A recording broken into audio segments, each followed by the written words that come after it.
आज 3 दिवसीय ग्रामीण आजीविका से संबंधित कार्यशाला के समापन के उपरांत मैं स्वयं डॉक्टर मनोज कुमार जो सेवा कार्य में मुझे भी संतुष्टि मिलती है और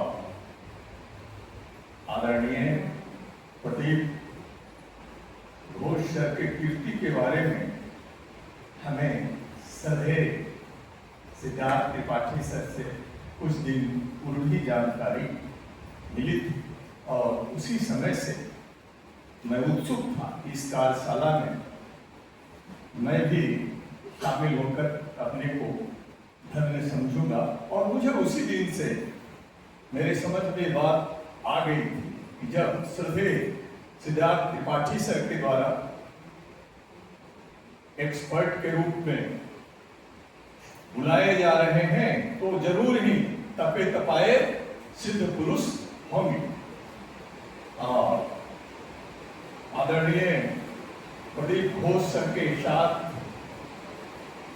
शिवानी मैडम का इस कार्यशाला में शामिल होकर और कंधे से कंधे मिलाते हुए जिस तरीके से उन्होंने सहयोग किया है और इस कार्यशाला को सफल बनाया है, मैं इसके लिए उनके प्रति भी कृतज्ञता अर्पित करता हूँ। हमें ऐसा लग रहा था कि वहाँ शामिल होने पर क्षमता वृद्धि तो होना ही है। मैं 3 दिनों के उपरांत आज महसूस कर रहा हूँ कि हमें एक नई दृष्टि मिली।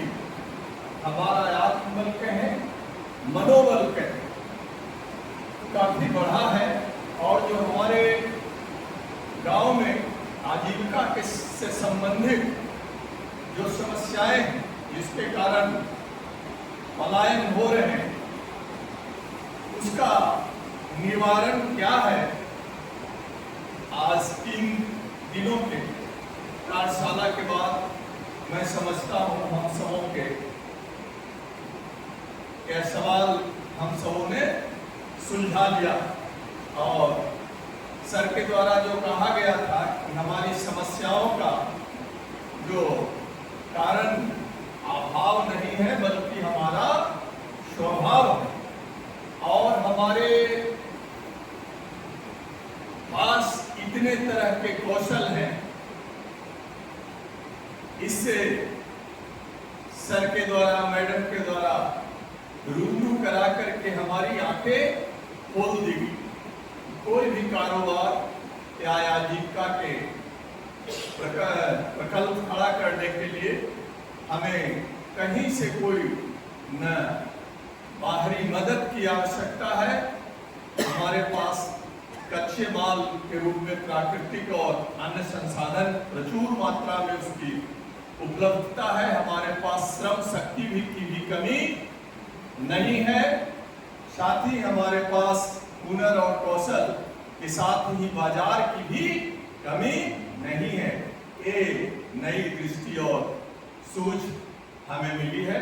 इसके लिए सर के प्रति कृतज्ञता अर्पित करता हूँ और ये अवसर सुलभ कराने वाले हम सबों के परम श्रद्धेय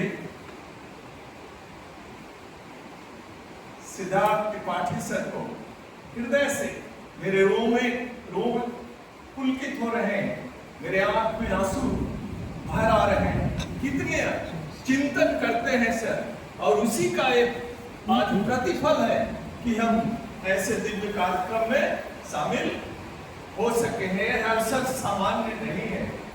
जिन्हें हम सामान्य व्यक्ति के रूप में देख रहे हैं वो सामान्य दिखने में है लेकिन असाधारण है। इतना ही कहकर मैं अपनी वाणी को विराम देना चाहता हूँ।